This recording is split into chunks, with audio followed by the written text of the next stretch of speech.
Good afternoon, good evening, ladies and gentlemen. Welcome to another episode of Pearl Daily here on the Audacity Network. I am your host, Pearl, and welcome to the show. If you want to support my work, please go to theaudacitynetwork.com.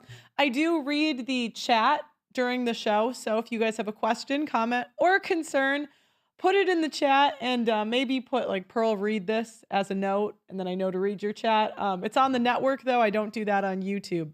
Also, if you want access to all of my old content that YouTube forced me to delete, sad. 10,000 videos. Why, God?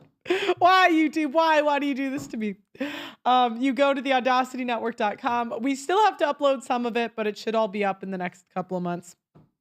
Okay, so today's topic, I actually wanted to start the show with a couple stats that I found that were actually insane.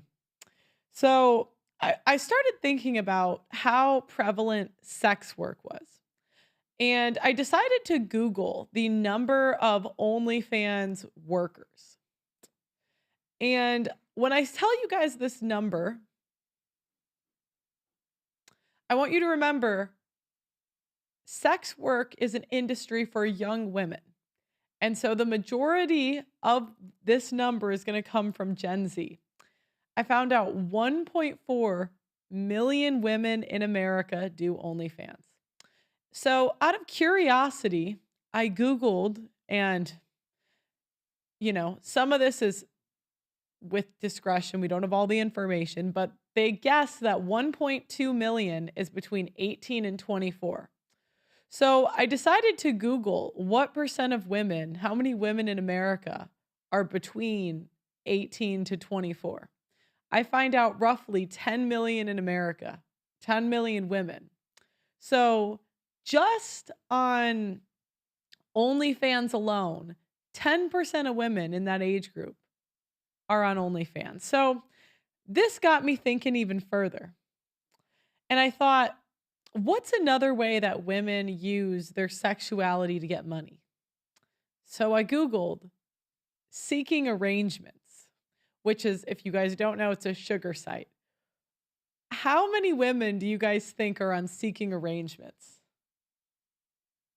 How many do you guys think? 17 million women are currently on seeking arrangements. Now, I could not find the age breakdown. Maybe if I do a little more research, I'll find it. But to think that the majority of women on Seeking, now let's say the clientele for Seeking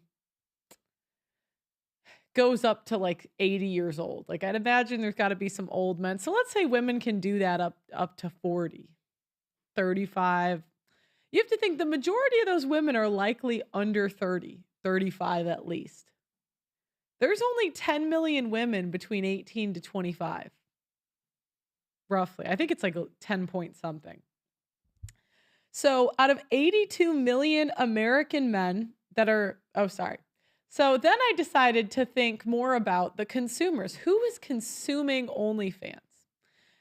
And I found out that 82 million American men subscribe to OnlyFans.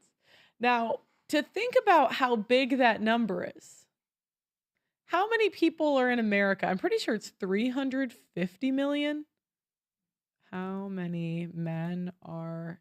Yeah, it's 165 million men are in the United States. And they're telling me that 82 million out of 162 million are subscribed to OnlyFans. Now, this study was a smaller sample size, to be fair, the one I'm about to say. So I'm not, it could be, let's give or take 10%. Of the 82 million men subscribed to OnlyFans, 90% are married. And 87% of OnlyFans users are male, and 68% of OnlyFans users are white. So the average OnlyFans customer is a white married man. Now, I how accurate are these stats? I know there's some discretion, but even the fact that this is how it's leaning, even if it was 70% or 60% that are married, I still think that's mind blowing. So many men live quiet lives of desperation in marriages. And the interesting thing is, you know, drug people that people see drug dealers as exploitative, right? You're exploiting people that are drug addicts. But yet, lonely men, women, young, attractive women that exploit lonely men for attention and money are not seen as exploitative. Anyways, so it's kind of crazy. So, all right. So, I'm trying to remember. Oh, I did. Oh, I can't play this clip on YouTube because it's a Nick clip. Okay, well, as most of you know, I have been fighting on the front lines of the simp epidemic for years, but I need to tell you about a quiet weapon being ratcheted up against men that is rarely talked about. It's not just the relentless anti-masculinity propaganda and OnlyFans hoes causing these societal issues that we discuss on the show. Did you know the average city's tap water contains trace pharmaceuticals and endocrine disruptors? This often includes estrogen from birth control. The average adult consumer consumes a credit card worth of plastic every week. That's 5 grams of plastic a week on average. So it's no wonder that the average male's testosterone is half of the average 50 years ago. Testosterone levels decline 1% a year. Without a course correction, we are headed towards extinction, no matter how based you are. You need to be naturally boosting your testosterone. My friends at Chalk, CHOQ.com, are on a mission to save mankind from extinction by boosting your vitality.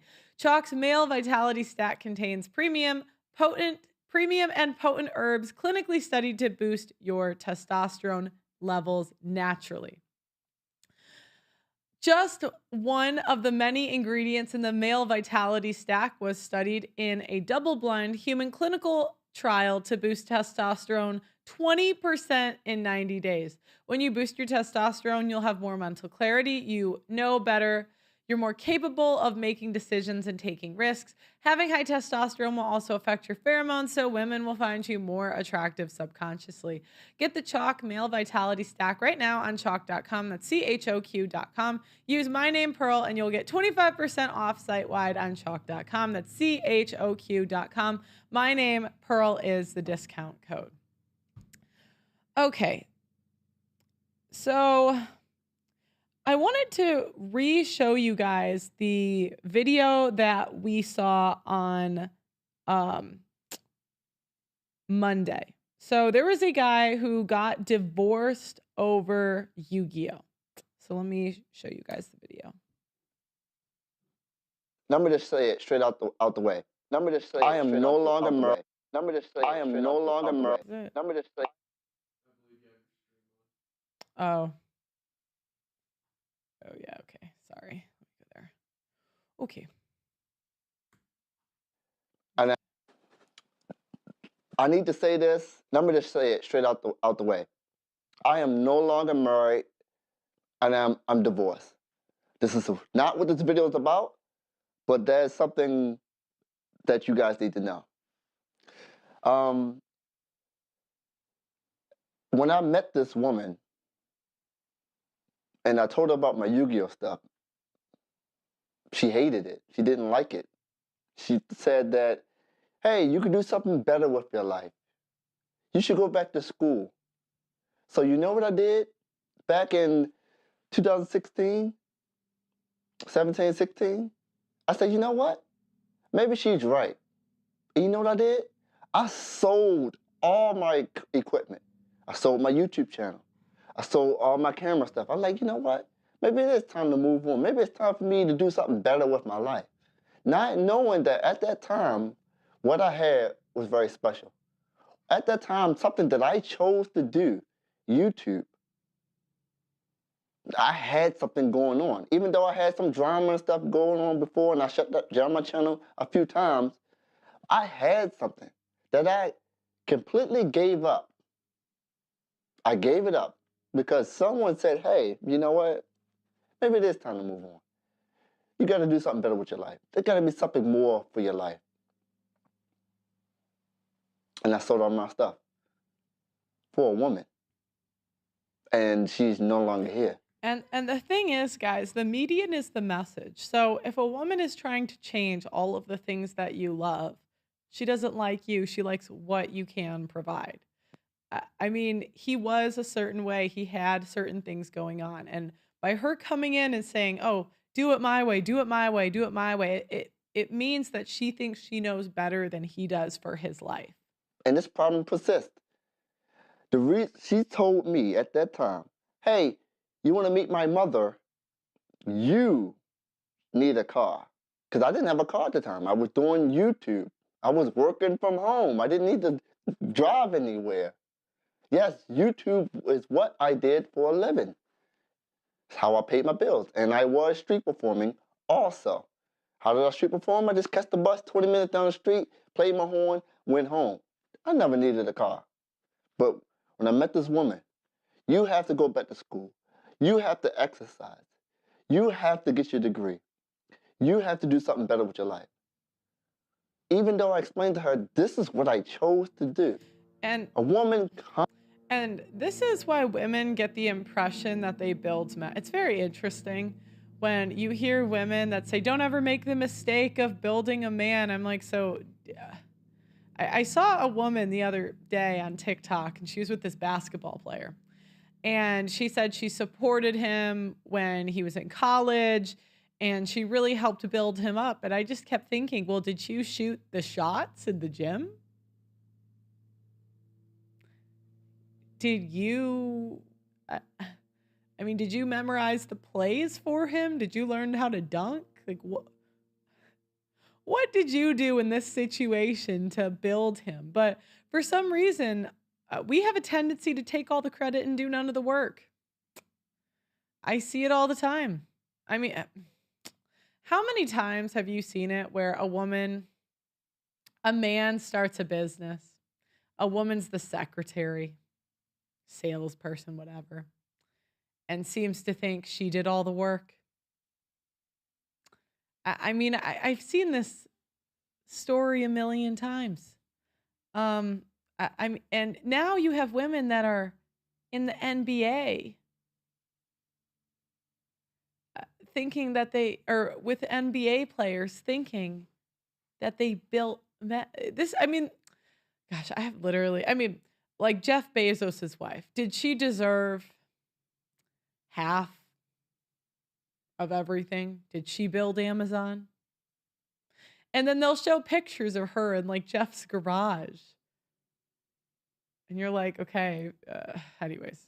In your life and try to tell you the plan that you chose for your life is wrong. And out of love, I choose to say, you know what? Maybe she's right. And I took a chance. I said, you know what? I'm going to give this up completely. Like, for good. Sold the channel to Jobber. Sold all my stuff. Tried to go back to school multiple times. There's some... I don't want to say that I can't finish school. But it certainly feels like I can't. I don't know what it is. And every time I talk to people, they just think that everything I say is just an excuse. You are a grown man. You are an adult. You can do it. It's like no one can see it from my perspective. It's like I am always wrong. When I study, what I do? I fall asleep. What do they say? Hey, you're lazy. You're procrastinating. You're choosing not to do this. And I'm like, that's got to be something wrong with me. When it comes to school, studying, and staying on task and staying focused, I just can't do it. And I try, and I go back to school, and I pay all this money, and I pay all this money, and I pay all this money, and I fail, and I fail, and I fail, and I fail. Music has always been there for me, and I've always been great at it. People say that, hey, they try to test me. They say, hey, you know music, right? You know this person? No. Do you know this person? No. You know this person? No. Well, how are you a musician? I also get people say to me, hey, what key is this in? I say, I don't know. Like, well, they say, well, how are you playing? How are you a musician? How do you play so well? I am not the type of person who is book smart or knowledgeable. I don't know things, but I know how to do things.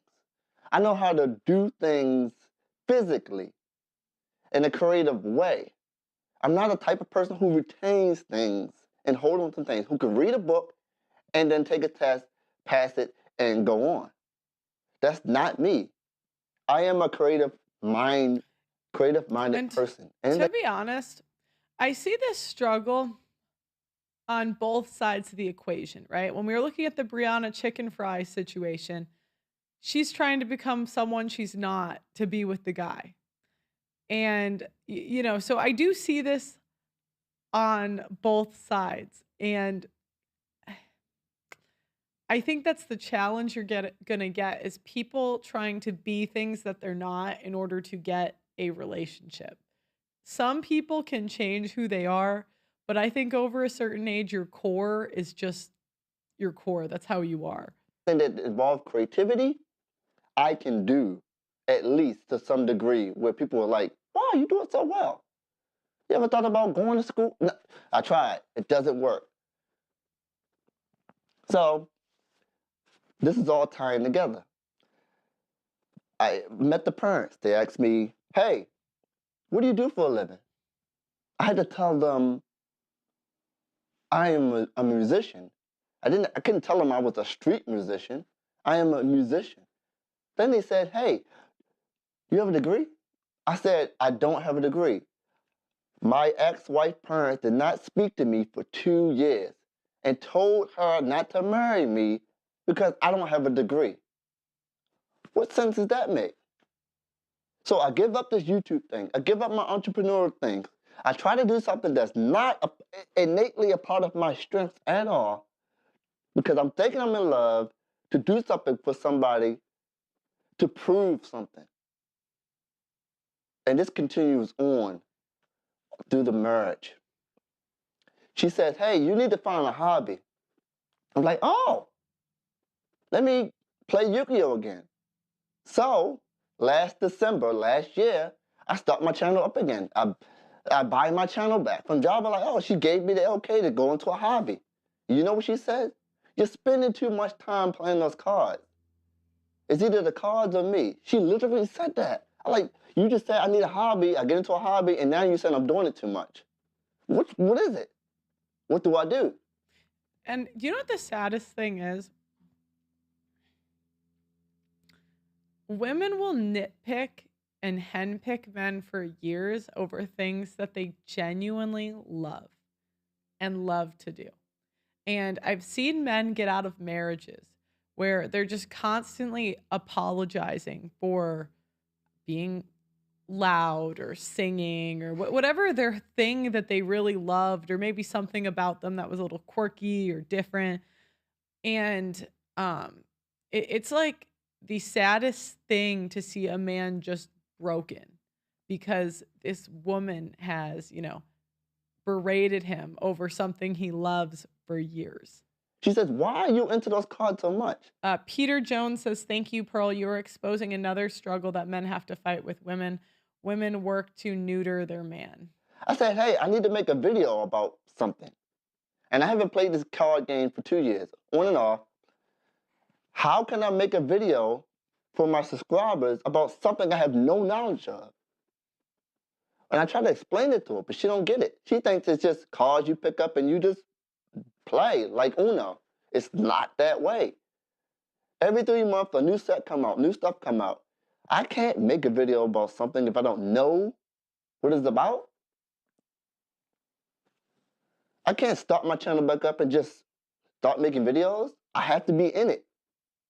I have to learn about it and learn what's going on. So she hated those cards. She literally cried because of those cards. And people say, hey, priorities, man. It's your wife, or, you know, you got to do what you got to do. But then I'll be back at that point where I'm giving up things that I like, things that's a part of my life for someone else to feel happy. And I feel miserable in the process. I'm sitting there watching all these YouTubers come out and make videos and do all this stuff. They're traveling. I'm like, that's what I used to do. I love that. I miss that. Why can't she come along with my journey instead of scrutinizing me? And then that's money gone from me. It's not about the money, but that was money gone from me. Then street performing. I said to her, hey, I don't want to move away from Baltimore. You may be thinking, why? That's where my home base is. My gigs, my performances, everything. Keep in mind, I didn't have a job. Like, when I say I don't have a job, like a real job. A real job is, you know, going in 9 to 5. I didn't have a real job for over 10 years. It was YouTube and playing my horn. That's how I paid all my bills. So when we got married and we moved out to Baltimore to somewhere else that I didn't want to be, she said, hey, how come you're not paying the bills? And I was like, what? I have a job. I have a 9 to 5 job. I don't make enough from this 9 to 5 job to pay all these bills. Before then, I could street performing in YouTube. I made enough money off of that to pay the bills. Now I'm working 9 to 5 all day long, and that's not a complaint because there are people who do that. But I had something that most people wish they had. Most people wish they can go out, make some money, pay their bills, and have all day off. That was a gift.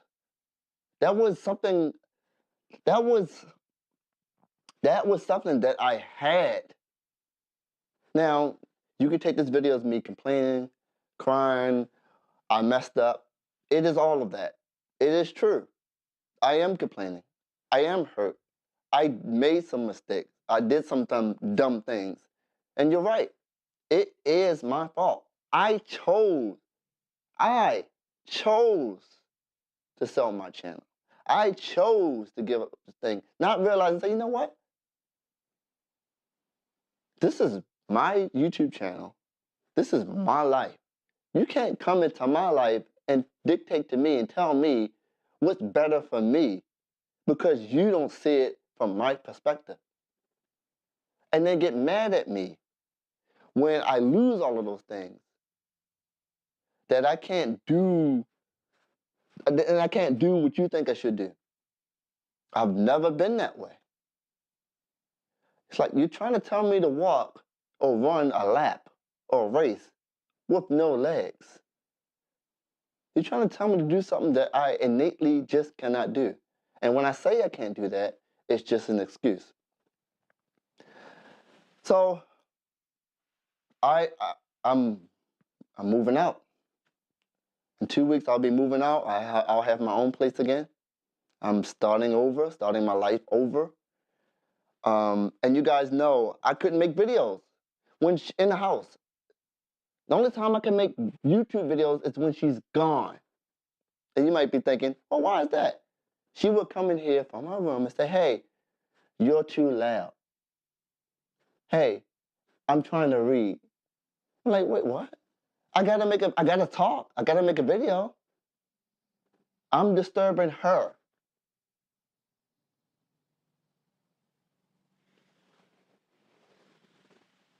And yes, I'm venting and I'm ranting. If you stayed this long, thank you. If you didn't, it's okay. But I needed to get this off my chest because it was brewing. I am deeply hurt. And I hurt myself. I don't blame her at all.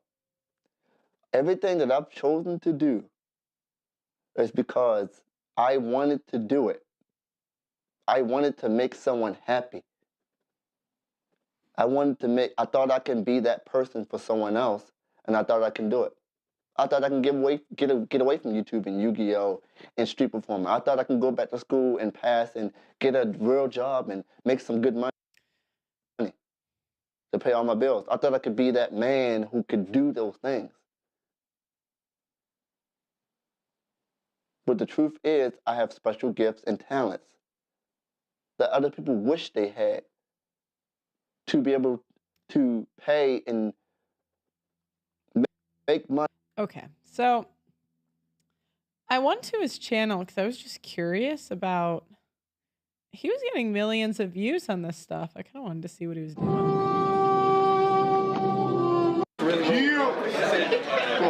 So this was 11 years ago. Let's see. Yeah, I'm gonna take a dump, my nigga. I'm gonna normal something down here. Oh, I'm gonna take a dump. I'm gonna dump a badminton boxes from my deck to the ground. Also, he's gonna come on. We're gonna interview him in a second. And if you guys have questions for him, please put it in the Audacity Network chat. I will read your questions, and yeah, we can. I was just kind of curious what he's doing now, so I thought I'd bring him on the show. I'm gonna dump. Where you at? Where this counterpunch to the gravy? Or whenever you attack me, what your boy at? 28? 38? Okay. I do not understand this at all. What? Oh, okay. My producer says he's playing a very competitive game. But look, it must be very impressive in the Yu-Gi-Oh world because this is getting millions of views. Congratulations. Enjoy. Moving around. Oh, he's one of the OGs. Do you know his stuff? No. Oh, okay. Oh, okay. Yu-Gi-Oh gone crazy. Oh, hell yeah. Like, look how happy he is. I can't believe she made him give this up. So you go to 2,000. I take that light point.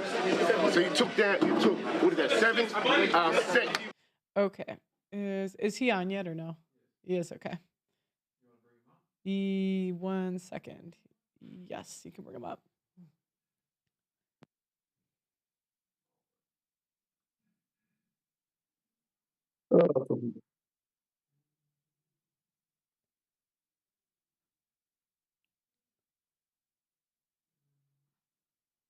Hello. Hola, ¿cómo está?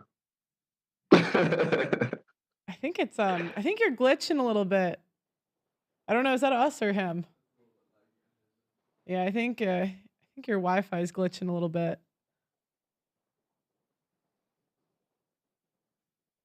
As soon as the call started, it just started. Where'd he go? Yeah, as soon as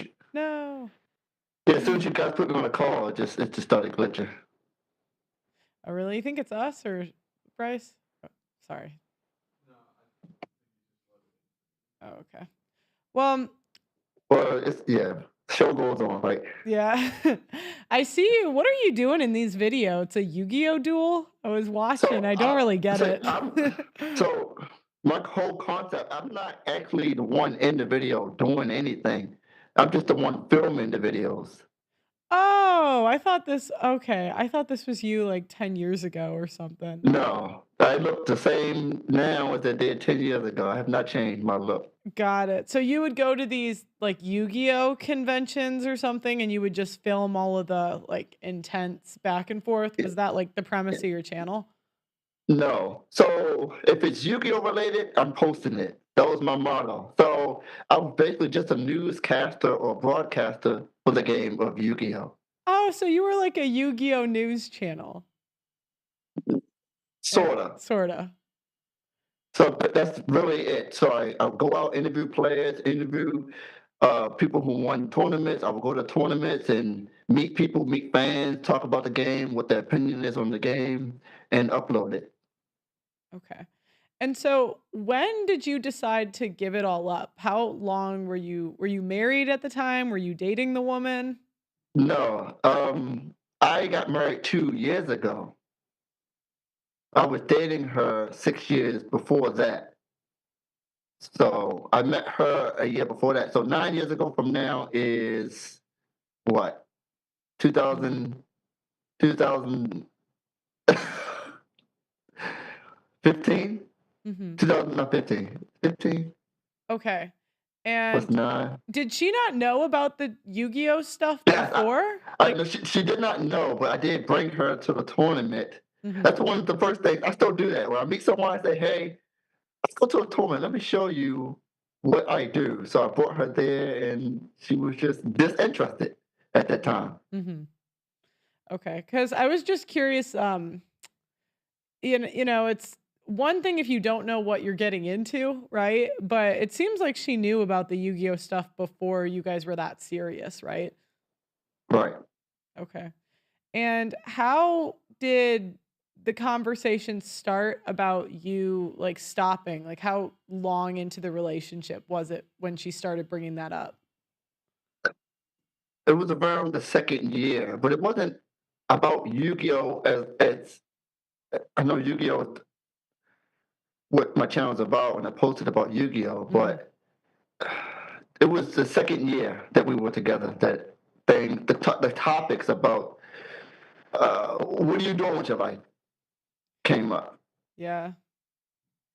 Did your ex, they want to know if your ex stole your router.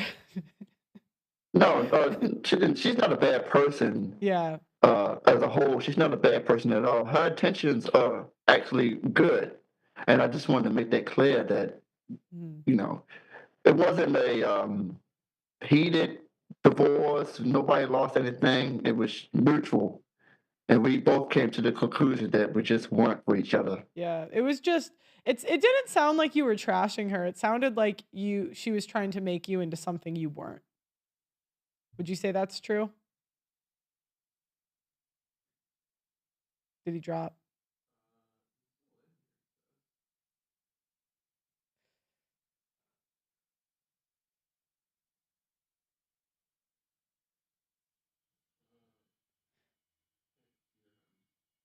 I can't hear you right now.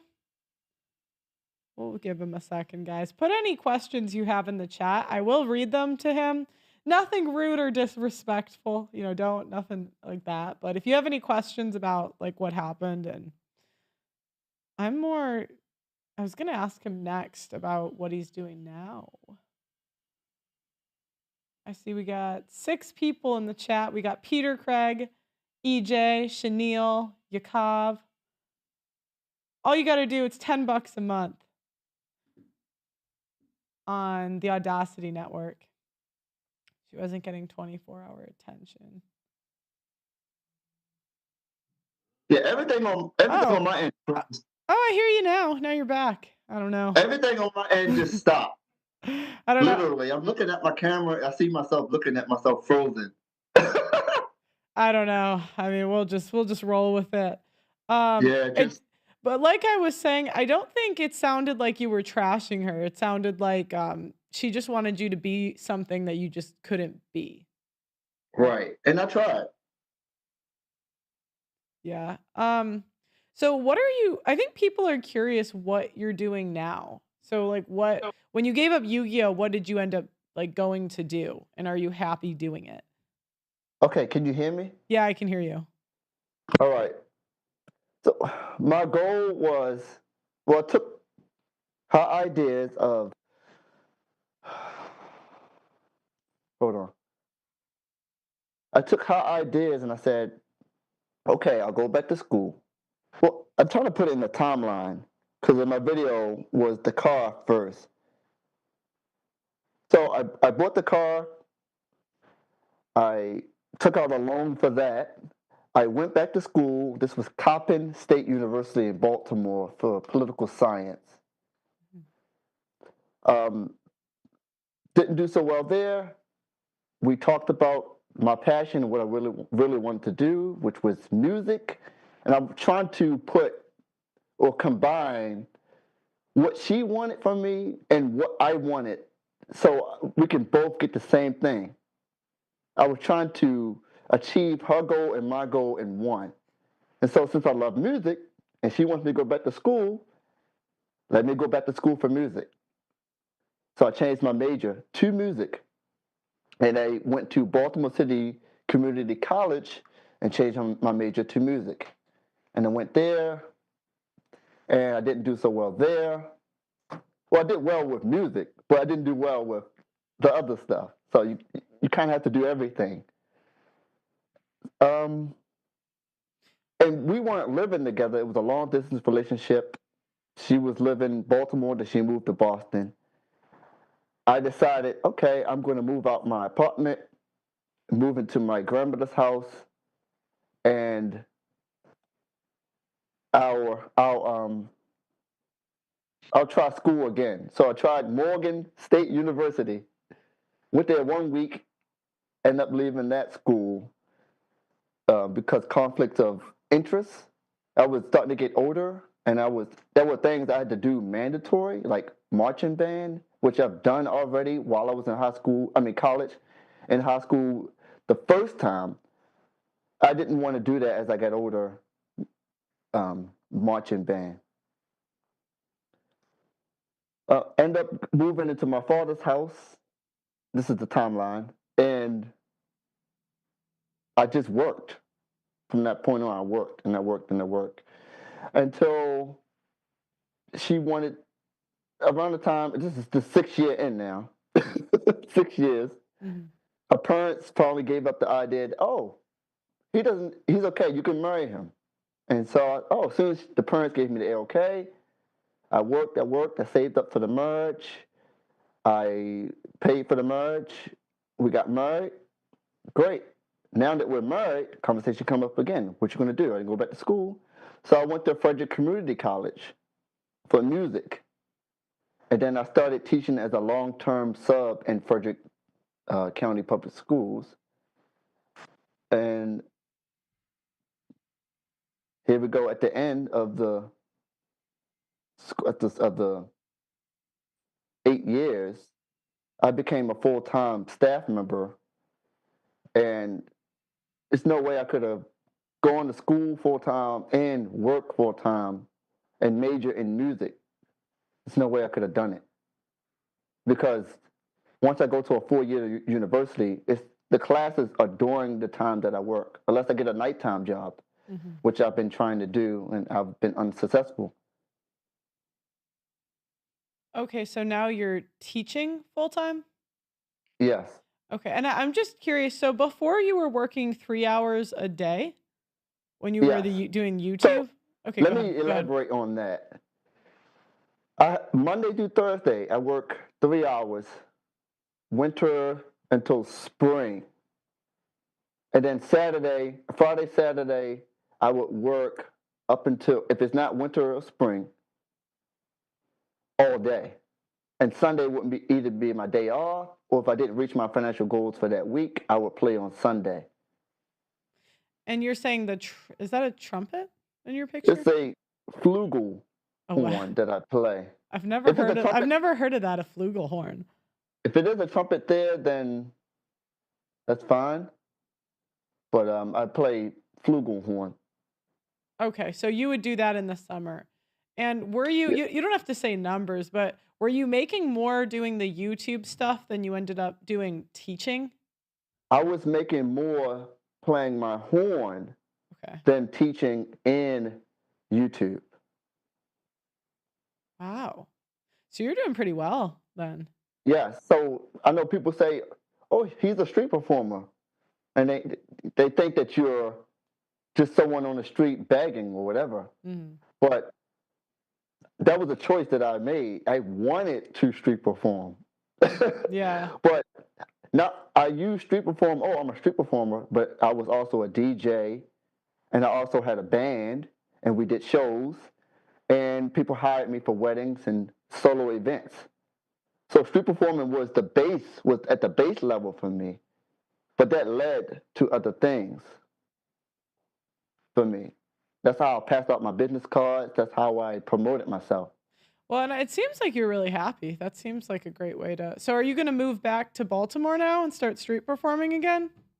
I still street perform, Okay. and I'm not going to go back to Baltimore right now because I'm financially not ready to move there. So I have a plan. Mm-hmm. To go back to your question, I made about $1,000 a week Okay. That's not bad. consistently across the year. Okay. So in the summertime, of course, there was more. I would make $1,000 just on the weekend. Mm-hmm. So for those 3 hours, I played Monday through Thursday, which is between $150 and $500 a day. and then Friday, Saturday, Sunday, just 1,000.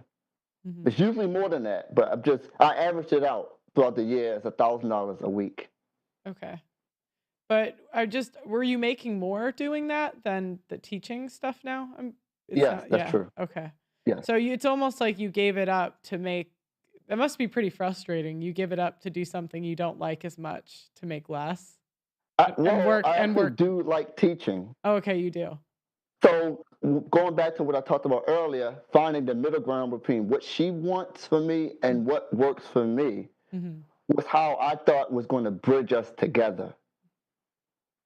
And so teaching and going back to school for music was one of them.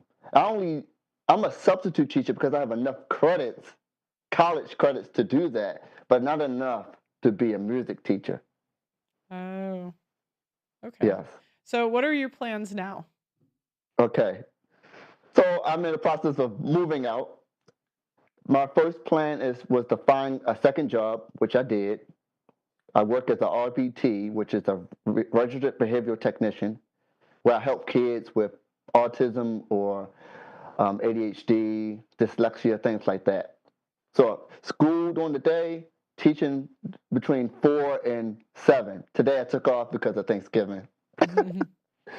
So my goal was to save as much money, move out, as cheap as possible, where I can still do what I need to do, save all my money, build my credit back up to where it was, and then get my own place again. My own. When I say my own, it's just me Mm-hmm. and my own stuff, and build myself back up. Because before I met her, I had 2 bedrooms, 2-bath apartment. Had all new furniture. I was great. I was fantastic. Mm-hmm. And then you got into debt from school, I'm guessing. Say it again. And then you got into like a worse financial place because of going to school. Yes, because I don't really have control over my finances. Mm-hmm. For example, if I'm playing my horn, the level of control is what place I go to, how many people are out there. I can pick and choose which place, like Washington, D.C., the Inner Harbor, Baltimore City. Mm-hmm. And I play well enough where people's like, you shouldn't be out here, dude. Here. You shouldn't be out here. And I dress nice. I make sure I get my hair cut. I wear a suit. I play my horn. And I treat people nice. And people tip me for that. Mm-hmm. So my plan is just to get back to where I was 8 years ago, financially and credit-wise, and then build myself from there. Okay. Well, I'm happy to hear it. It sounds like you're in good spirits through it all, right? Yeah, I am. Because even though the divorce happened in May, the healing process, or for me, and the realization of what's been going on started way before that. Mm-hmm. It started, if I were to say it started even before I got married, and I still went through with things. Wait, so who filed? Did she file or did you file? I filed. Okay. I filed. But it was mutual. Okay. There's a lot more to go into this. Culture-wise, she's from Kenya. I'm from Baltimore. Mm-hmm.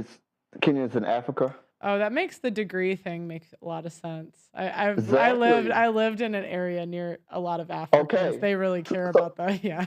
So let me feed you more context then. Yeah. They believe in education. Yeah. They believe in religion heavily. Now that you got that out the way, that is also I have moments where I forget what I'm about to say.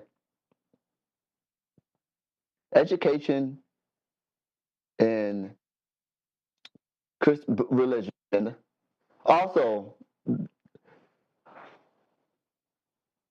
for the wedding, normally in America, who pays for the wedding?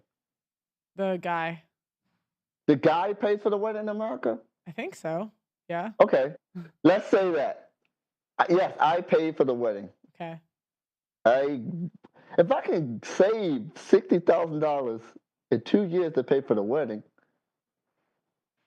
why can't I be able to? These are things that come in my head. Why wasn't I able to provide? Why couldn't I? You spent If I, $60,000 on a wedding? yes, Wow. if I and I'm gonna give you some more context. I don't want to keep rambling, but I'm trying to Okay. let you see more inside. I don't get along with my family at all. When I say get along, it's not like, "Ugh." Mm-hmm. It's more like we don't talk.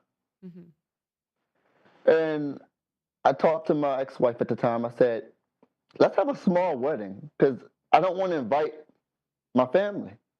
I don't want to go through that process of trying to invite people who don't know me.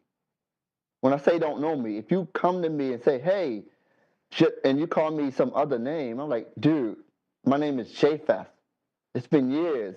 Or you come to me and say, hey, how's your saxophone playing going? I'm like, wait, I've been Yeah. playing since I was 10 and I play trumpet and you're telling me I play sax. Those are the type of people I don't want to invite to my wedding who Mm-hmm. don't know me. Mm-hmm. But I had to invite people to the wedding. Like it was her way. To me, it was her way or nothing. That's what it felt like. No matter how much I talked or how much I pleaded. Um, and some people would say, hey, I was just being a pushover and I didn't Mm-hmm.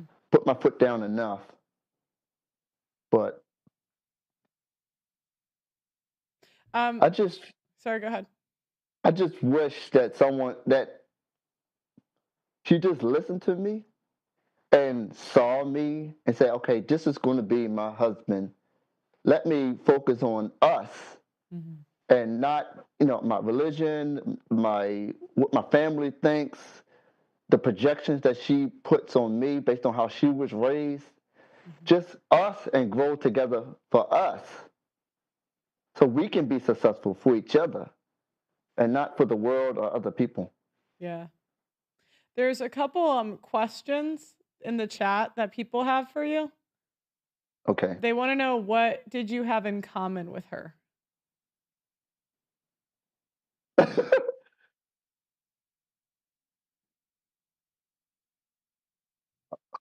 we we both wanted, and this is gonna sound stupid. Of course everyone wants a relationship, or at least a good majority of people. We believe in the idea of love. Like we have our mindset of what love is and what that entails. We both want a family and the normal stuff that people would want: family, kids, Mm-hmm. pay your bills. It's very basic things Mm-hmm. there. Um, but as far as the word in common, as in the normal sense, you read the same books. Do you watch the same shows? Do you go to the same places? Not much of those. She's a book reader. I'm not a book reader. Mm-hmm. Um, I like scary movies. She don't. She like action movies. I like action movies. Mm-hmm. But we didn't really have much in common, as in it was like, oh wow, we can. That would spark people. That people like to use that as a way to get together with someone. They want That to. wasn't. Sorry, go ahead. They want to know also when you first started to feel inadequate to her. The second year after we started dating, and here's why. I we were just friends, and we were just going out and dating. Mm-hmm. And then after the second year, I was like, maybe I should turn up the relationship because Mm-hmm. I'm the type. I'm not pushy. I'm not. I didn't try to have sex with her or do anything with her. So the second year, I was like, we've been together for the second year. Maybe we should turn this thing up. Mm-hmm. But that's when we had to talk. She wanted to wait till marriage. And I was like, can I really do this? Was Can she? I wait? How old was she? She's 25. Was she a virgin? Yes. Are you sure? Yes. Okay. Yeah. 25? Did you go to Yes. college? Yes. She went to college? She, yes, and she has a master's degree. Yes. Okay. Okay. So we had to, and I was like, wait till marriage, knowing myself. Yeah. I was like, maybe I could, Yeah. maybe I could, Well, and that's it sounds like you were kind of going with what she wanted. yes, that's Yeah. true. Yeah. And so then it became, what can I do since we have to wait till marriage? So I started to touch her, and she was like, "Oh no, no, we couldn't touch her. She couldn't stay the night. We couldn't do anything." And knowing myself, that was the first time, not that I felt inadequate for her, but that was the first instant I was letting something that I like Mhm. go for her. Mhm. But it was waiting until marriage. Maybe I could do that. Wait, and how long you guys dated for like 7 years, right? 6 years before. Well, yeah, we were friends for a year, then we dated for 6 years. Wow. Um they also want to know ask him if he forgave his mother. Did you forgive your mother? Forgive her mother. No, your mother. I don't know. My mother is dead. Sorry, they just I don't know. My mother died 2 years ago. Okay. Oh, I'm sorry to hear that. Sorry. Yeah, They don't know. They put it in the chat. drug overdose. Yeah.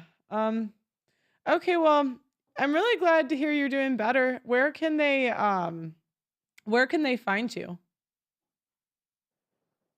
Um, just type in your Yu-Gi-Oh channel, or you could type in my name. My name is spelled Japheth, and my last name is Clark. You'll find a lot of things about me on the internet. I was arrested for street performing. I'm going to court for that. That's crazy. You're arrested for street performing. Yes, you should see the video. It's all over Reddit. It's crazy. Okay. I'll look it up. I got a lot of stuff going on. It's crazy. Okay. Well, thanks for coming on. And I know there's a couple people I think that want to have you on in the manosphere, so I'm sure you'll get some emails. We'll see. We'll see. I just want to be able to tell a story in a way where I'm not blaming her for anything, Yeah. because I'm not the type of person who puts someone down. Yeah. Yeah. Yeah, I can tell. I don't think anyone gets that impression. So thank you very much for coming on. Okay, Thank guys. you. So the next story we're going to talk about today is the Conor McGregor case. So I recently started researching the Conor McGregor case, and I wanted to know what incentive does a man as rich, powerful, and famous as Conor McGregor have to assault somebody? So recently, Conor McGregor was accused of, I don't know if I can say it on YouTube, but grape, let's say. And Conor McGregor is a world famous superstar. He's worth hundreds of millions of dollars. He's married. He has 4 kids. And allegedly, actually, this was confirmed by both of them around 6 years ago. He received a message from a woman named Nikita, and Nikita sent him provocative pictures of her in a sexy dress. Now, who is Nikita? Nikita was somebody that he knew, I think, through mutual friends, and apparently she had a boyfriend and a child at home. Now, he picks up Nikita. They go out. They are partying. I don't, it was like a 3-day bender, but I think she was at the end of this bender. And they're partying all night, drinking, and he ends up taking her back to the hotel room with his friend and one of her friends. Now, they're doing drugs, they're drinking. This is like a 3-day bender, right? And I want to talk about some of the and after this happens, she accuses Conor McGregor of rape. Now, I listened to many people go over this case, and I want to talk about the facts that are not too good for Nikita and the ones that are not too good for Conor. So number one, she sent him a sexual picture in a dress. I don't know. I mean, to me, if you're sending sexual pictures to a guy with your boobs out and in provocative poses, to me, that signals that you want to have sex, right? She had a boyfriend, she had a child at home. Conor's friend, I guess, also had sex with her that night consensually. So not only did this woman have sex with Conor, but she also had sex with Conor's friend. She was lying to her boyfriend about where she was the whole night and typing in-depth essays to him. She says there are parts of the night that she doesn't remember. For example, Conor's friend having sex with her. It's pretty convenient. I don't know. And to me, but magically she remembers Conor McGregor raping her allegedly. There's CCTV footage showing Nikita all over both of the guys. Her friend actually testified against her. The security guard that was with them all night said that he didn't see anything. And she was very drunk doing coke. Now, this case was done in civil court. And civil court is different than criminal court. Criminal court is based on a preponderance of the evidence. It means basically that you have to be over 90% sure that the person did it.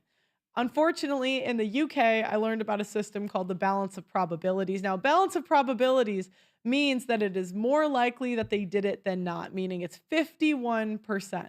And I've seen this get abused in family court year over year over year. Now, he did have a jury trial, and it was 8 women and 4 men. I think that kind of worked against him in this case. Now, there was some facts that I have to say could look bad, right? One is that there is a tampon wedged in her vagina very far up. And I guess it had to be like surgically taken out. And the second is that the doctor said that she had pretty bad bruising on her. Now, my question is, if she's super drunk and doing coke, what else was she doing that night? She already had sex with 2 different guys. So do we know the bruising is for sure from Conor McGregor? And not only that, she proceeded to spend time with both of the men after. So if I don't know about you ladies, but if I was assaulted by a man, you want to get away from him as soon as possible. The next question is, if he really was that vicious towards her, I mean, how is she not dead? Doesn't he beat up men for a living? Like, how is she alive? So anyways, today I have a special guest coming on. We have Private Eye Russ. Hello, welcome to the show. And he is going to talk about how Conor McGregor, I think to the average person, this would be a cut and dry case to me. Like, this is not guilty. I don't even know how we got a guilty plea. And like, I want to know, how did he find himself in this situation, and what can men do to protect themselves? Well, thank you very much for having me on again, Pearl. As usual, you're killing it. Your production quality is outstanding, and so I've got a high bar to try to reach. So the Conor McGregor case, it's unfortunately I've worked on a bunch of grape accusations, and every single one I worked on turned out to be a false accusation. Now, that's not to say that there aren't valid accusations, but the men that I helped defend had the wherewithal to protect themselves with excellent legal counsel. They hired me as well too. And so Conor McGregor, see, men like Conor McGregor, wealthy, famous, super famous guys. He's what you call a ultra high net worth individual. Anybody with a net worth over $20 million is considered ultra high net worth, right? If you're an ultra high net worth individual and you're not famous and no one knows who you are, you can go out in public and have fun and do whatever you want. When you're Conor McGregor, when you're a famous individual, you put yourself at risk in a very significant way. I used to wonder why wealthy people, some of the clients I work for executive protection, would only go to really expensive clubs, exclusive places. It's because they don't want to deal with the general public, not because they don't like the general public, but because of the risk of liability or the potential for liability. I'll give you an example. One of the guys who trained me how to do executive protection work so many years ago, a man named Clifford Stewart. Clifford Stewart worked for Larry Flint after he got shot. He was on his protection detail. He worked for a bunch of famous people, James Garner, but also too Mr. T, also the members of the Saudi royal family. So people would ask, why would Mr. T need a bodyguard, especially in the 80s? Mr. T was a tough guy. You know what I mean? Big guy, martial artist, fighter, all the rest of that. Liability. If somebody walks up to Mr. T and starts a fight, Mr. T hits them. That just cost Mr. T $500,000 because they are going to sue. So Conor McGregor had no business being in the position he was in. I'm not saying whether or not I think he was guilty or innocent. It doesn't really matter now because he's got to pay not a significant amount of money considering the charges against him. It was like $260,000, I think, and American $250,000 euro, 250,000 euros. But he winds up in this position because a couple of different things. One, lack of discipline, lack of self-control, lack of accountability. The people on his team should have been steering him in a different direction. So if you have an alcohol and a drug problem, and you're out with a woman, and you're both under the influence of drugs and alcohol, if there is an accusation, typically that should be a wash, right? They should be about equal if there's equal protection under the law, right? In theory. But we already know if you're a man and you're being accused by a woman, even though you were both under the influence, you are going to be automatically considered to be the villain or the predator. She's going to automatically be considered the victim, no matter what. So imagine it from this standpoint. You know, whether he did anything wrong or not, I think if you look at the court documents, they kind of speak for themselves. But I won't say anything that's going to get you in trouble with the YouTube overlords. You know what I mean? But the more you look into it, the more it looks a little bit off. Let's just say. So the key is don't get yourself in that position in the first place. All right. So I've come across women that were very under the influence and very flirty, even aggressively pursuing me sexually. You know what I do? I walk away. Why? Because I know that's trouble. But for me to do that, I have to be sober. You see what I'm saying? So I have to be sober and in control of my faculties, so I don't make that decision in the first place. Because once you get in that position, think of it like this: even if you're innocent, once you're accused of grape. Once you're accused of that, imagine you're 10 foot in a 10-foot hole in the ground, and you've got to now dig yourself out with a spoon while people shovel dirt on top of you. It's an incredibly difficult task. We've been able to do it. We've been able to do it every time we've embarked on that particular thing. I have had the privilege of working with some really good attorneys, but there's a correlation to this, so bear with me. So people wonder sometimes why the same women or stars or celebrities wind up going out with the same women over and over. You've seen it again. This woman's dating this guy, then she's dating this guy, then this guy, then this guy. They're like, why? Why are they dating the same woman? They're dating the same woman because she has been either partially or completely vetted.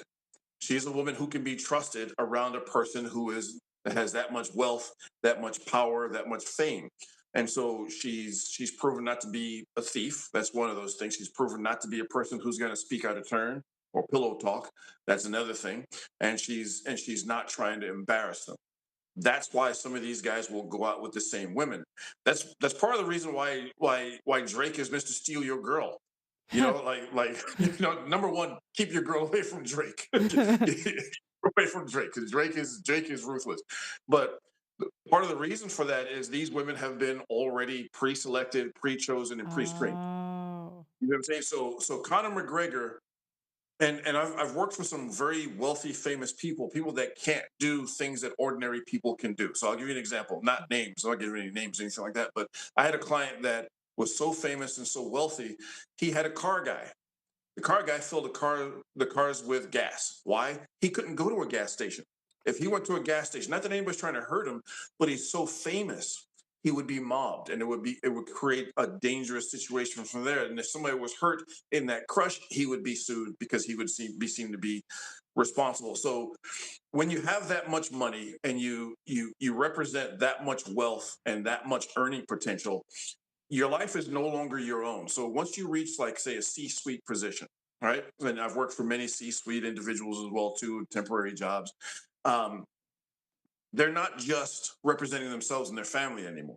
They're representing their corporate interests, their shareholders. They have they're answerable to the board of directors. Conor McGregor is answerable to all these people. He's answerable to his employees, the people who work for him. You know, this is a man who's worth more than, I think, $150 million or something like that. Mhm. An incredible amount of wealth for a guy who started out punching people in the face for a living. You know, and so to have that much, you have so much responsibility that goes along with it. So that $260,000 is a drop in the well compared to what he's going to lose going forward into the future. So we're talking about brand ambassadorships are walking away from him. You know, he's the face of so many different companies, including his alcohol brand. All these things are in jeopardy now because of poor decision making. And you know, look, I've worked for wealthy guys that had issues, whether it was drugs or substance issues. And we've been assigned to, you know, I actually have guys now that when they call me, typically they'll call me when they're in trouble. Hey, I need you to come get me. I went out with some exotic dancers, took them back to a hotel room. They took all my clothes, my watch, my money, my car, my Lamborghini's gone, and I'm here in the hotel naked. Can you bring me some clothes and pick me up and track down my stuff? And so they have those, but these aren't guys that are well known. They're wealthy, but they're not well known. Conor McGregor, you know, and again, I try to tell guys this: that there is no equal protection under the law. Okay, if you're a man and you're in that position, the presumption is that you are guilty.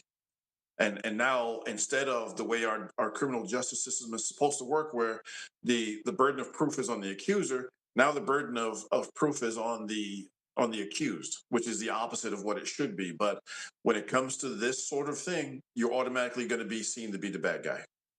Would it have been better for him to use escorts? Wouldn't that have, like, solved this in a way? If he was gonna cheat, it might as well and party and go out. Wouldn't it have better aren't there women paid to do that? Yes, there are. There are women who do this, and again, people vilify them. But you know, escorting, sex work, whatever it might be, or eggs work, sorry, is the world's oldest profession for a reason. Yeah. You know, and so I had a debate with a politician not too long, well, a couple of years ago, not the one I was photographed with in South Florida, another politician. So they were pro-choice, but they were anti-sex work. You know, and so, well, she was anti-men paying for it, not women selling it. Of So, course, you know, of go course. go ahead and try to figure out the hypocrisy there. But my argument to her was this: okay, why are you pro-choice? Well, I think it's a woman's body; she has a right to choose. Okay, so a woman can choose to abort a fetus, kill a baby, whatever you want to call it. All right, but why can't that same woman choose to sell her body for money? There you go. And I got silence back in return. And so there's a lot of hypocrisy. There's a lot of double standard that goes on in the legal realm and so many other things that men are up against. And so when I hear people talk about, especially feminists, talk about this vast patriarchy that's holding them down, and most of them don't know what they're talking about. But you know, if this was a patriarchy, we have so many laws that only benefit women. We would be the worst patriarchy in the history of patriarchies. So many laws are anti-male and pro-female, and again, you know, Conor McGregor, will he appeal this? The best thing he could do is just pay this off and still try to clear his name the best he can. Mm. But it, you know, the legal system over there was so stacked against him. The judge was disallowing or ordering the jury to ignore evidence that would have cast even further doubt on the victim's story. The I think what the prime minister or the president of Ireland was sending her encouraging text messages.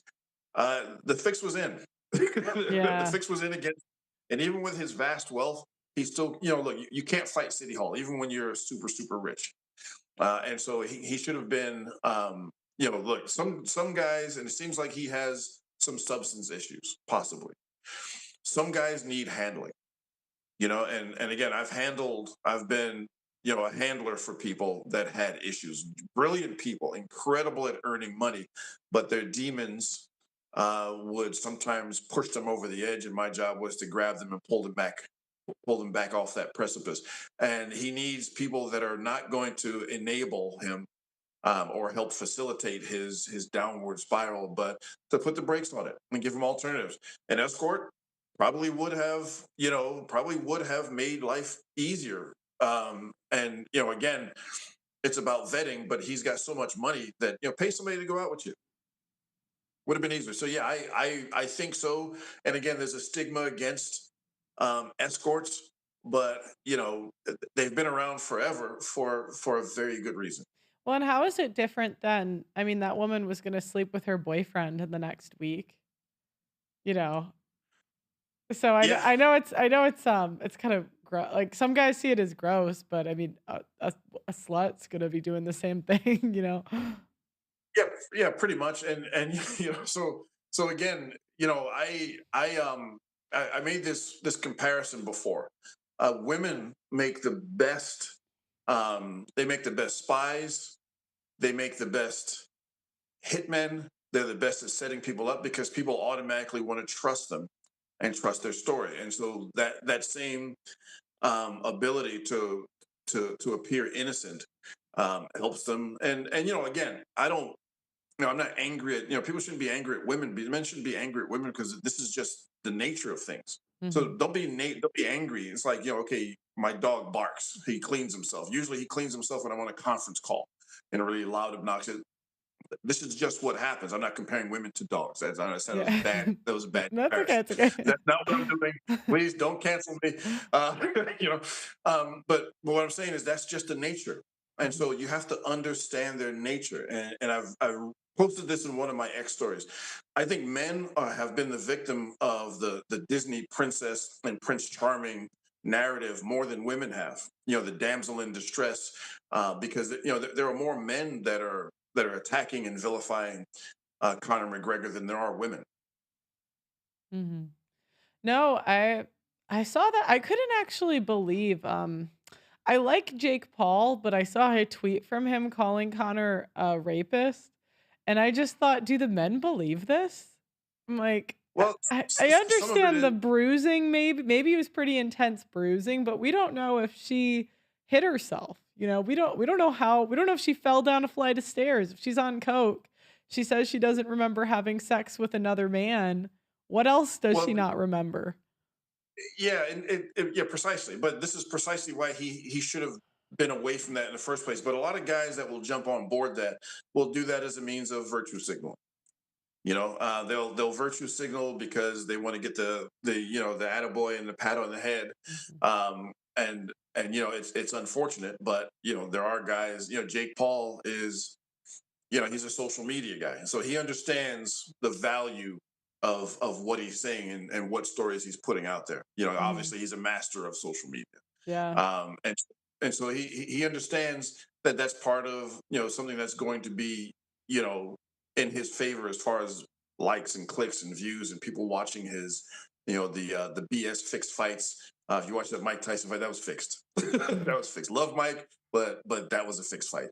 And so but he understands this stuff and he understands how to work the crowd. So do a bunch of other guys. There are some guys who believe it because again they've gotten this Disney princess. We have to protect all women narrative. And I remember there was a tweet out where someone was asking, would you, if you saw a woman in a fight with a man, would you intercede? It depends. Like remember, I used to be a cop, right? And so I'd say about 70% of the domestic violence calls I went on, the violence was initiated by the woman. She called the cops after she started getting her behind kicked. The Mm. women that were really getting battered and beaten by guys, unfortunately, were the women who rarely called the cops. It was usually somebody else who called the cops. Well, most of the calls we got was a woman hit a guy and he hit her back, and then she called the cops. Mm.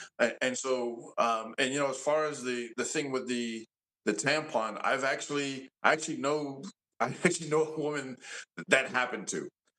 She put one in, and then she forgot, and she put another one in. And the only reason I know about it was because she asked me to help her extricate it. Ew. And I was like, no thanks. Like, no thanks anyway. But like that does happen. It's rare. And I don't know what part of that story, what part, of her story that was supposed to support. I really don't know. What is she saying, that Conor McGregor has a unit the size of an arm? I don't know. I don't.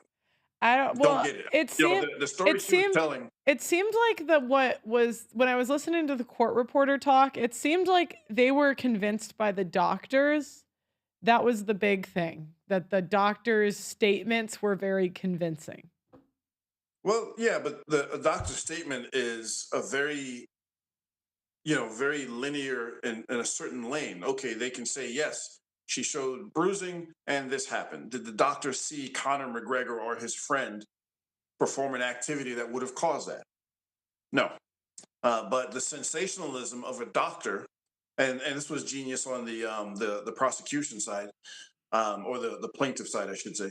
The introduction of the doctor giving testimony in this dramatic way. It's like this Perry Mason moment where, like, oh my goodness, this happened to her and that happened to her, and it makes it seem a lot more dramatic. And I'm sure whatever happened to her was traumatic. But was I convinced that it was, Conor McGregor?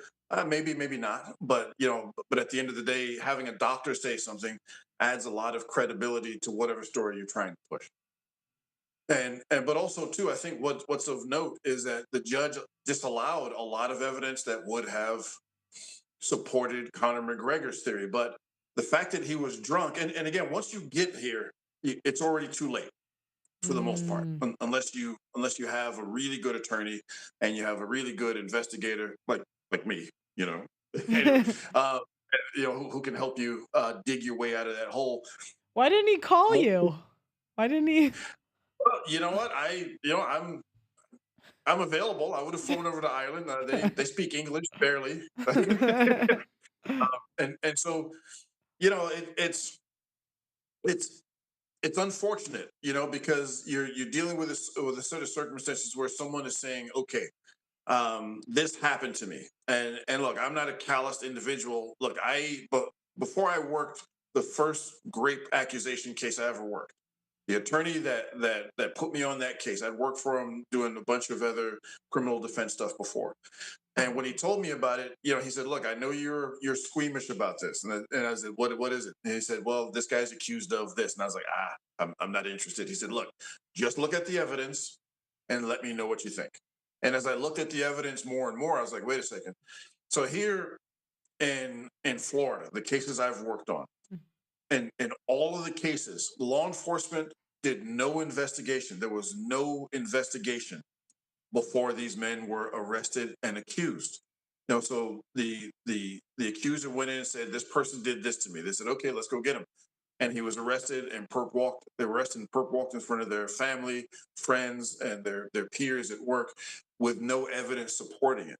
And so we had to find evidence to disprove it. And again, unless you understand the dynamics of how to get that information, how to extract that information from people, and how to go about pursuing it, you're, like that line at the end of one of my favorite movies of all time, Blade. Some MFers are always trying to ice skate uphill, Mhm. and you're literally going to be trying to ice skate uphill.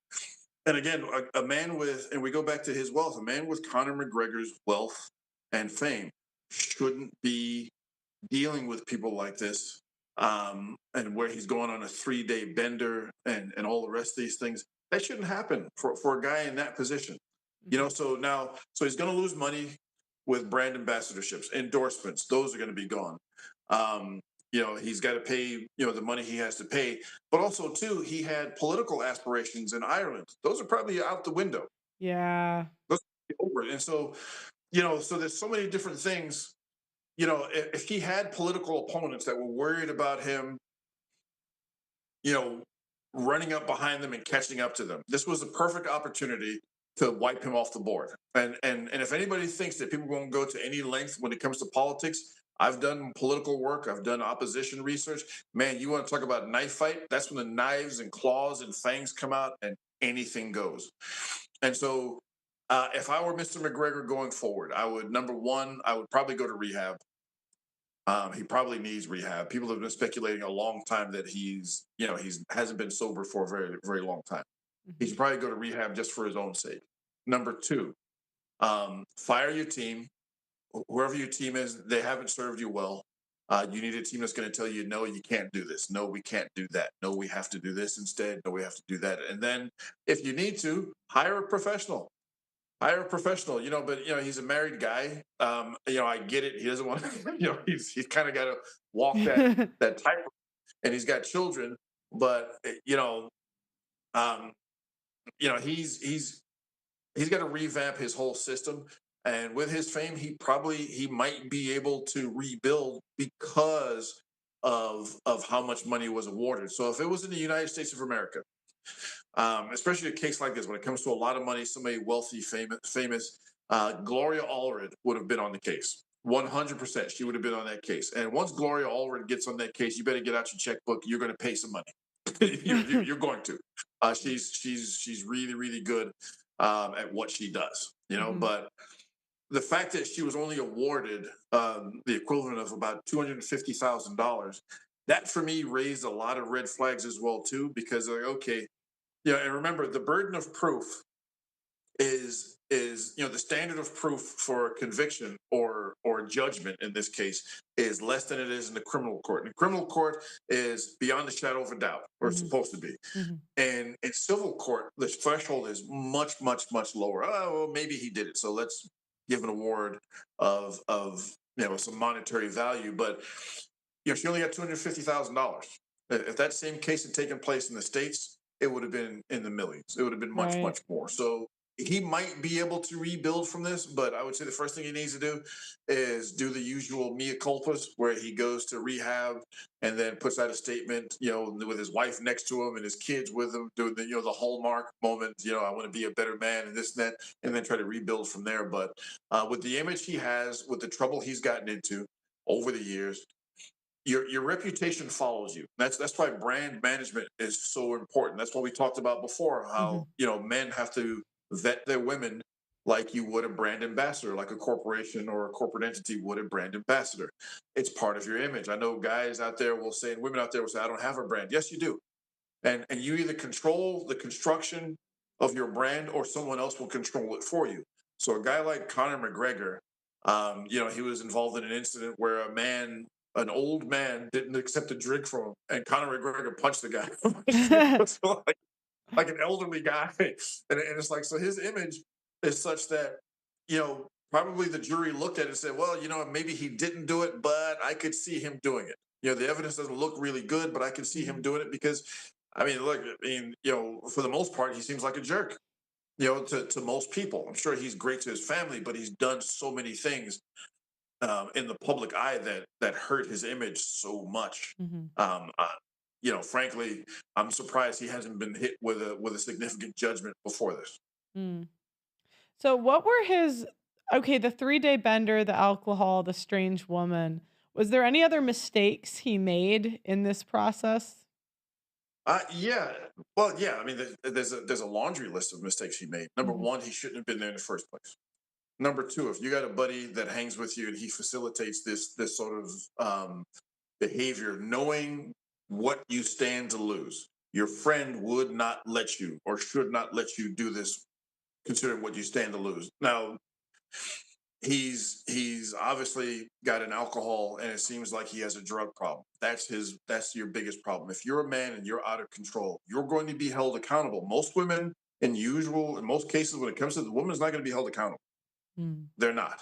And so the man is going to be held accountable. You can't be out of control like that.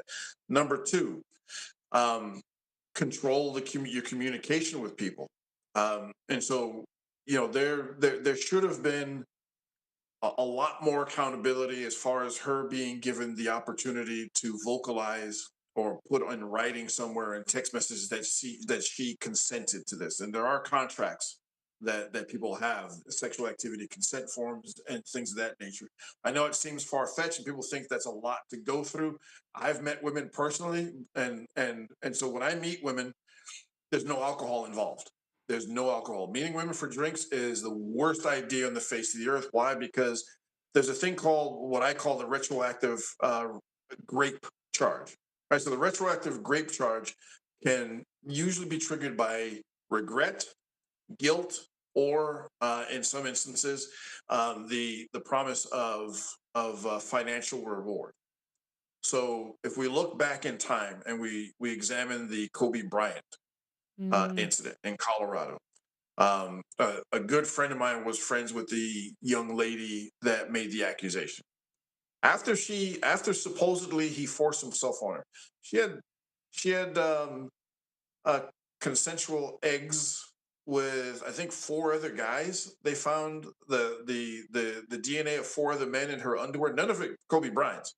No. But what happened was this: she was bragging to people at a party. This was all testified that, oh, hey, I hooked up with Kobe Bryant. This is after he's, and laughing and high fiving people, that sort of thing. And so, and so people are so quick to just say, okay, the guy must have been guilty. Well, my burden and my curse as an investigator is I look at the evidence. I take my feelings out of things and look at the objective evidence.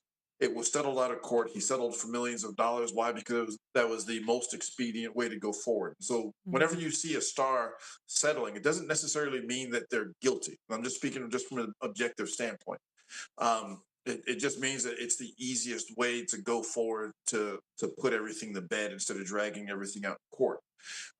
Look at the lengths Johnny Depp had to go through to prove himself innocent. But now, guess what? But again, and I've said this before, being wealthy is like having a superpower. Right. If he didn't have the money to afford the legal representation he had and the investigators he had, he would still have this stain over his head. People still want to blame her, even though it was found that she made up the story. So, how You see what I'm saying? common is this to happen to average men? Because, I've sort of, me being me, when there's like men that I know or friends with relatives, I'll say things like, maybe get like ring cameras in your apartment just in case, because you never know. But most men have the impression this won't happen to them. I'm not rich. I'm not famous. And would you say that is warranted? Well, here's what I would say when it comes to that. There's no way they say the occurrence of false grape accusations is less than 10%.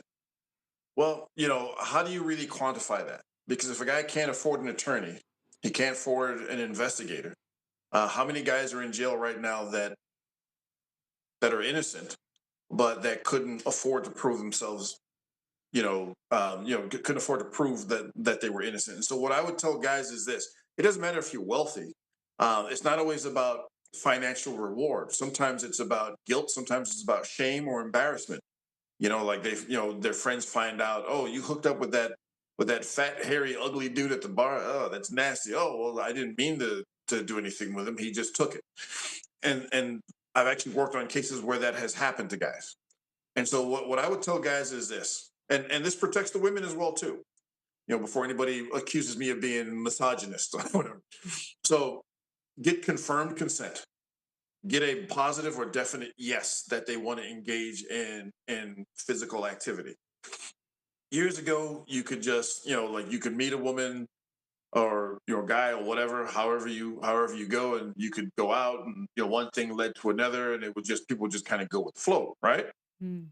You can't do that anymore. You have to get a positive yes. I've actually met women for coffee, and I actually have an exual activity consent form. And I'm like, look, do you see this getting physical at some point? Yes. And literally, I'll give it to them with an envelope when you have time. Review this, That's sign awesome. it. I'm not even kidding. I know. Look. I'm so paranoid Oh, about it's these so things. funny. I actually tell people that I'm actually cursed. I think you know what I mean. And I've had women say to me, "Are you serious?" Yes, I am quite serious. This protects you. This protects you, and it protects me as well. And so and I've only had one woman object to signing and filling out the sexual activity consent form. And guess what? Didn't see her again. And why? Because look, I'm not going to engage with someone who may in the future want to do something like that, and as well as saving text messages. Because here's the thing: women will save every bit of correspondence you have, every text message you have. They will save it. They'll record phone calls. They'll save emails. And so having that consent form, that's just one piece in the puzzle to protect yourself. Next, don't meet women for for alcohol. Why? You have to look at it from this standpoint. When we talk about consent, right? Here's what guys need to keep in mind: you cannot consent if you are not in the right mind to also be able to sign a contract, a legally binding contract. So if that person, if a drunk person shows up at a closing for a piece of property, the closing agent is going to cancel that closing and reschedule for another day. Why? Because that contract can be invalidated Mm-hmm. because they're not in their right mind. Are they of legal age? That's the first. Then otherwise you're in real trouble. Yeah. Are they of sound mind and body? Are they under coercion or duress?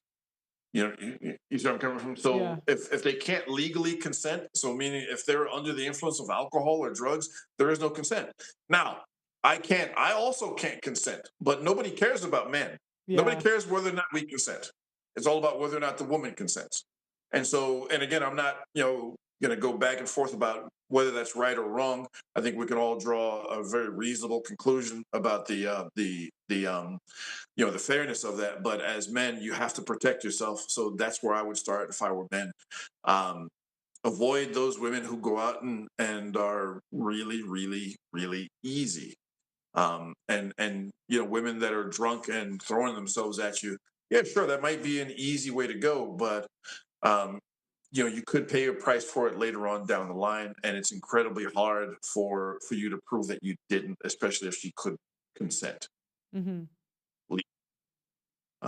And so, from a male standpoint, guys have to stop being so cavalier about it, thinking, you know what, that happened to that guy, it can't happen to you. Well, every single guy I helped defend probably thought the same thing until they were literally arrested and perp walked and put in handcuffs and taken to jail and accused of rape. And so you look at the consequences of being arrested, and even if you're not convicted, so your reputation is shattered. It's done. So if you Google these guys' names, it'll show that they were arrested for exual battery, right? Which here in Florida, that's the statute for grape. Mm-hmm. And so most people don't have the wherewithal or the skill or the knowledge to look further and say, okay, what really happened? I know how to do that, but most people don't. So their reputations are screwed. Most people, when they hear that, just hearing the accusation is enough for most people to want to destroy you and burn your house, whether you're guilty or not. People don't wait for a guilty verdict. They just, hey, you're accused. We had that hashtag believe all women thing. Remember that? Yeah. And instead that should be replaced with hashtag analyze Believe and no trust. women. Believe Well, no. no, Believe no. trust, Sorry. well, trust the evidence. Trust the Yeah. evidence in front of you instead of just an individual's word. Because how many women, like there was a colonel in the army that wound up having to get out of the army because he was accused of he was about to make general. I don't remember the guy's name. And he was accused of a woman he knew from the military academy of forcing himself on her. Well, his name got dragged through the mud. His career stalled. He wound up leaving the military, and he wound up suing. And years later, she wound up admitting and retracting her accusation. Well, the guy's life is already in tatters. And when you look at the consequences for women who make false accusations, None. there is none. She was fined. Well, he was given a judgment of like $8 million, and then then it was reduced to like $1.2 million or something like that. She'll never pay that money. But this guy's life is ruined. His family life was ruined. I think his wife divorced him. It ruined his career, and most guys are just happy to be out of it. But more guys should seek punitive damages when when they've been falsely accused. The other question too is what specifically is SA? Because, is like I've heard that even could be considered if he takes the condom off without like her consent, not say like that's Yes. like, you shouldn't do that, right? But is that the same thing as getting pulled off the side of the road and by a stranger and I think those are different things, Well, right? well, yeah. Grape by itself is it's kind of like the term um, human trafficking. What does it Yeah. mean? Could mean a whole bunch of things. So like with the famous Diddy case right now, he was accused of human trafficking because he paid some, male and female, prostitutes to go across state lines. So he paid them to do this. Did he force them to do this?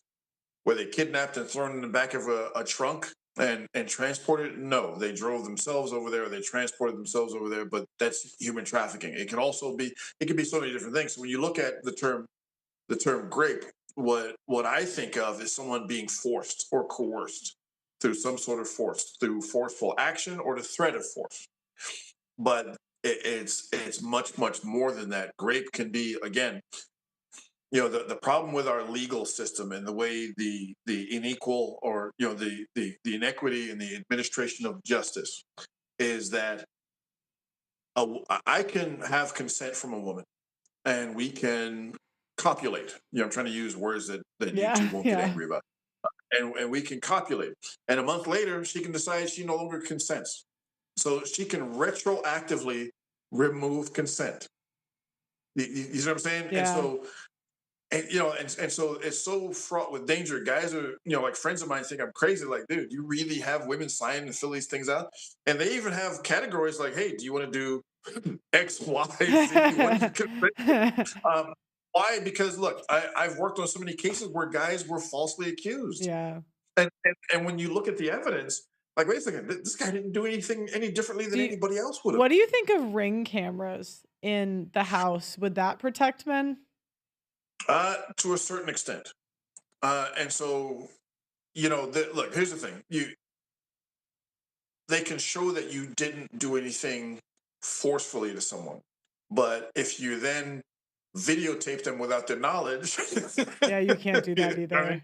either. Then there's a whole another set of, and again, this is not to black pill men. This is not to black pill men. I know guys are thinking, why bother? Look, you got to be really careful. You have to use a lot of discernment, and you have to vet women thoroughly. Vetting women thoroughly helps with this. We worked on one case where, and I'll tell the story about this one day. So I'll give you and your viewers a peek about this story. All right, a peek behind the curtain. So this was an SA accusation of a wealthy guy. But when we started peeling back the layers, and he made bond, and I sat down and talked with him, he did have he did copulate with her, but after copulating with her, she threatened to accuse him of grape unless he pay her. He refused to pay. She accused him of grape. He was arrested. And so when we looked further and further and further, she had a habit of doing this. I'll write that story up at some point. But he wound up getting out of it. But again, like most people, we encouraged him to seek punitive damages against her, but he did not. He just wanted to get put that behind him. Mm-hmm. Which I understand to one extent. But if there is no punishment, because the law, the state attorneys here in Florida that were quick to arrest guys, they were not willing to levy any sort of legal charges for filing a false report against the women that falsely accused these guys, even with admissions that yes, there was a false accusation. They still refused to. So again, there is no equal administration of justice, and so as men, you have to be really careful. So I know a lot of people have been talking about, and you brought it up, about escorts. More and more guys are utilizing the services of escorts. I found, more and more women doing hidden sex works that husband or the fiancés or boyfriends didn't know about. And the benefit of that, I guess, would be that this is a person who would be unlikely to want to file any sort of charges against you because that is their profession. Mhm. What do you think because men seem to think, oh, that's just the girls in the city. The girls by me won't do that. Or, oh, that's just the girl. Like, even I would have this challenge with, like, whenever I talk about a trend, like, people just seem to think that doesn't happen where they live or amongst their communities. If it's ever a negative trend that women do, does that make sense? Yes, it does, and it's again, it's this it's hidden the kind of the head in the sand wishful thinking attitude. I've worked on cases for false rape charges in places like Miami, which is a major metropolitan area, and also in places like Ocala, Florida. Most people never heard of it. It's horse country, but the same thing. And so the tendencies of female nature, they don't have borders. Female nature is female nature, Yeah. period. And I'm not saying all women do this. Please, to your viewers, I'm not saying all women do this. Right. The amount of women that do this is not a large number of women, but look at some of the things we've seen from the past, where a guy and a girl, maybe they dated, they got together, then later on, years later, he's famous now. And then all of a sudden they come out of the woodwork and say, oh, yeah, he did this to me 40 years ago. There's a very famous one right now of a gentleman who was recently elected to a very, very high public office. Oh, yeah. The woman said, he did this to me. And some of it is politically motivated. Again, we talk about the political game being about the dirtiest fighting you will ever see in your entire life. They will ruin your life and they will ruin your reputation. They'll have you thrown in jail just so they can win or defeat their enemy. That's their job. And so if you become rich later on in life, you could be a dude that has nothing. And again, I've seen this where guys have had nothing, then all of a sudden they make a bunch of money. And if a woman who hooked up with you in the past all of a sudden finds out that you've got 8, 9 figures behind in your bank account, then let's see, what can I do? And then they'll start getting those little voices chirping in their head. Hey, look, you can get paid. And a lot of times they can. And for them to get paid, they've got to ruin your reputation and drag your name through the mud.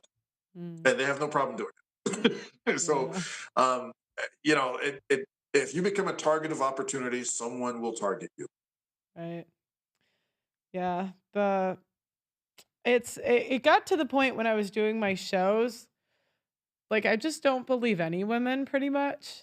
And I don't know. No, I really don't because they would all say pretty much every other show a woman would tell me she was abused by her ex-boyfriend.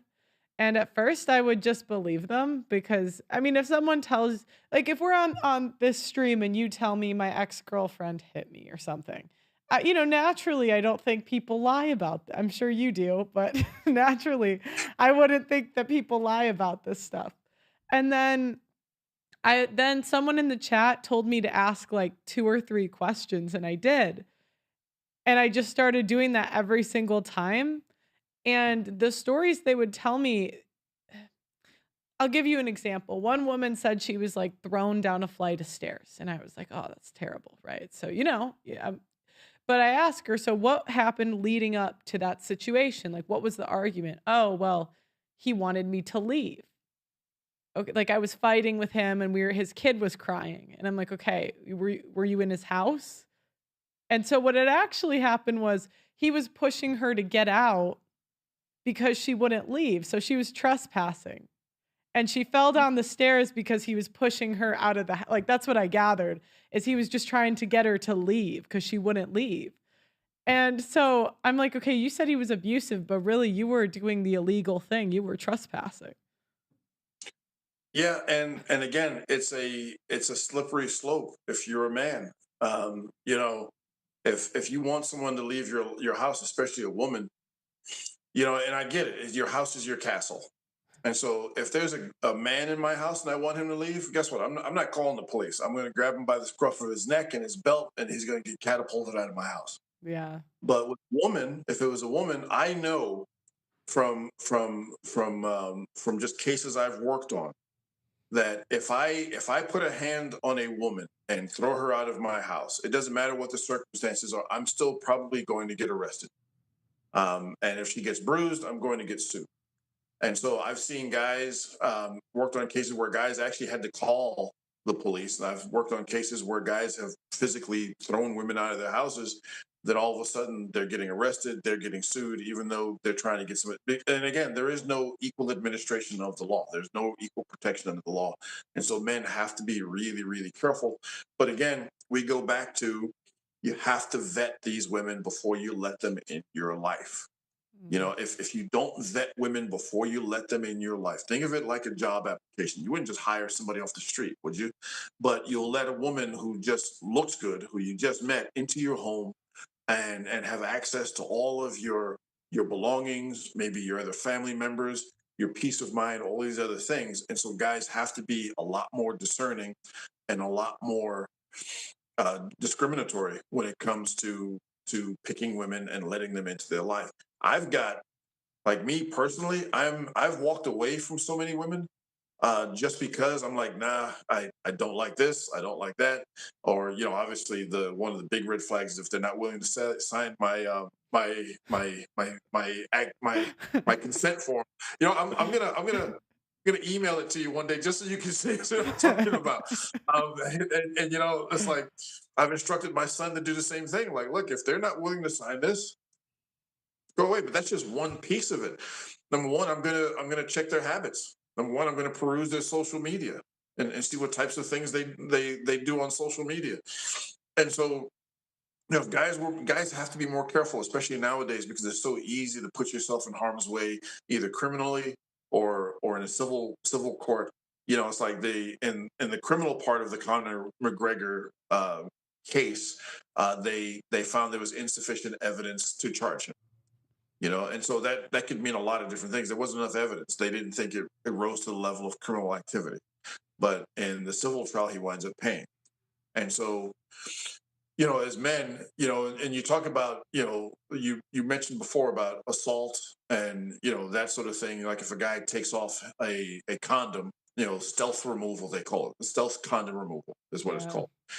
Is that illegal? Yeah, that is illegal. If you take that off and you enter a woman without a condom when she thinks you're wearing one, and you stealthily take it off and say you impregnate her or give her an STI, you can't. Yeah, that is actually battery.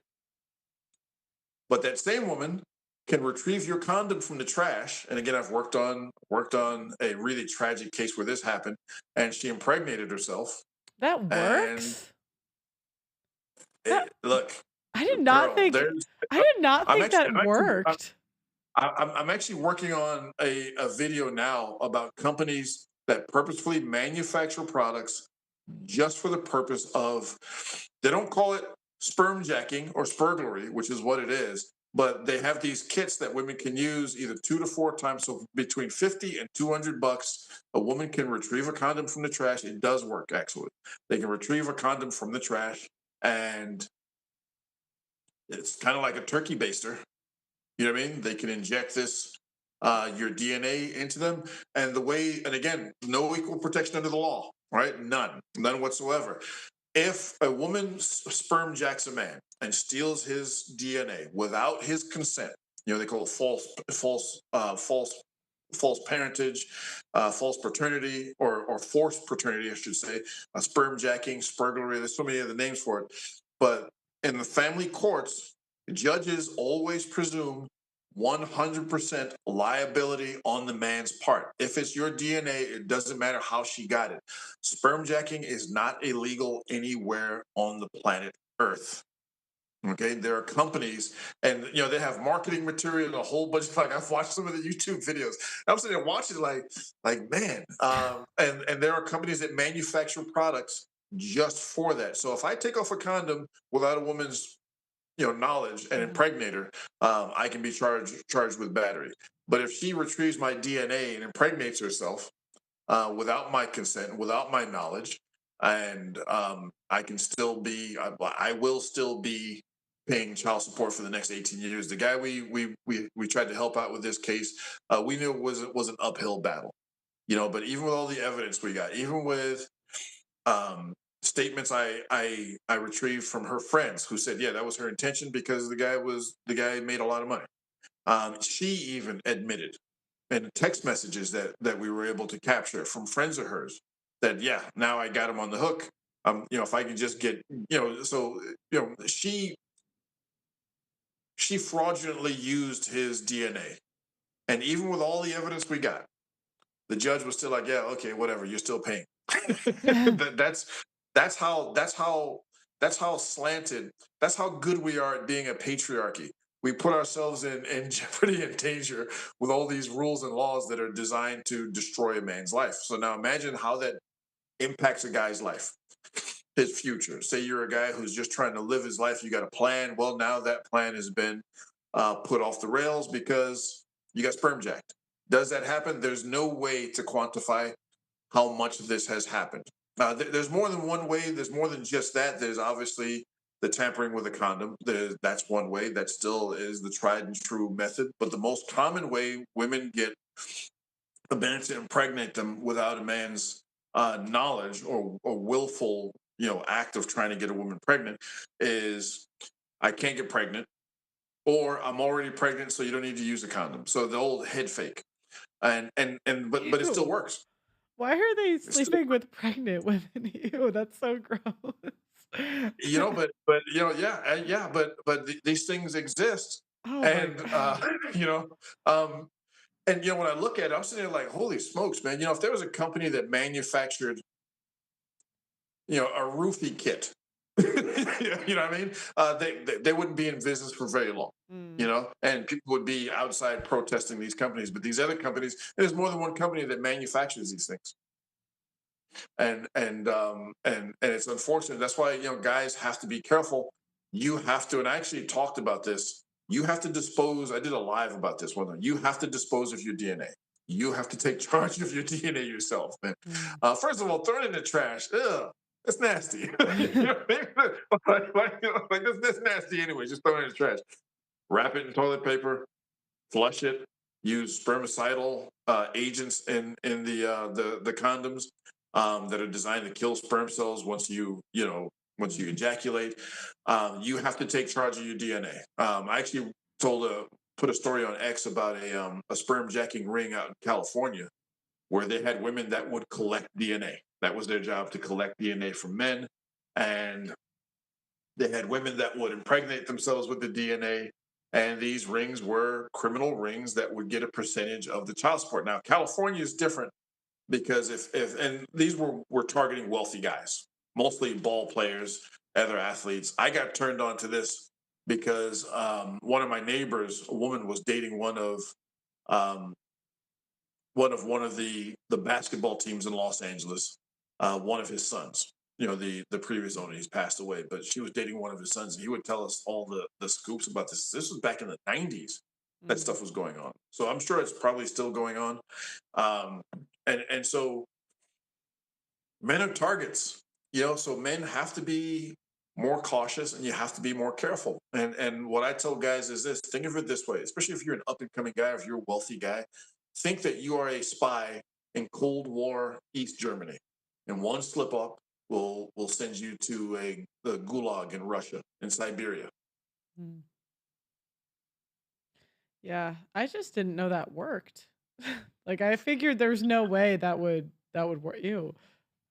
Now, I'll share some more details with you, but I'm actually going to make a video about talking about one of these companies in particular, and some of them, and Mhm. I'll share it with you. But it's again, there are so many pitfalls and landmines that men can step on nowadays.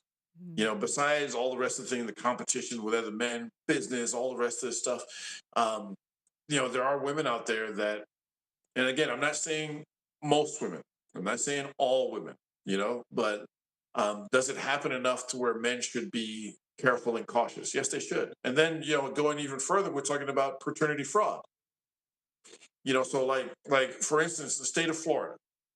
If I'm married and my wife steps out of the marriage and gets impregnated by another man, do you know by law, the family courts in Florida You're would the still, yeah. I would still have to take care of someone else's child. Yeah, I knew that.